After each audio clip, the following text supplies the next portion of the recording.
Questa volta bisogna proprio riuscire. Io accorcerei il copione perché è troppo lungo. Il cavallo. Prego. Ma avevamo chiesto un cavallo, vero? Lei è troppo finto. Troppo lungo sto copione. Signore, è troppo finto.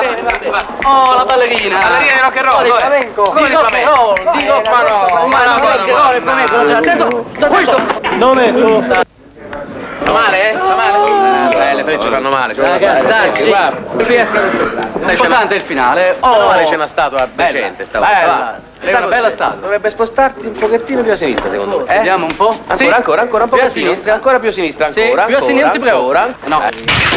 Era bellissimo. Certo, l'effetto nebbia però dovrebbe essere un effetto foschia, perché quello esagera sempre quello degli effetti speciali. Leggero sto effetto nebbia, leggera nebbia. Foschia. Foschia. E grazie a foschia. No. Leggera foschia questa Aiuto.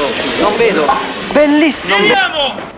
Arcoli, compagni, Da 2 giorni che mi ripeto sto slogan, lo imparerò ormai, lo so, è un po' preoccupato. dirlo con molta convinzione. Tanto intendi. Io sono concentrato. Motore, allora, sorridere. azione!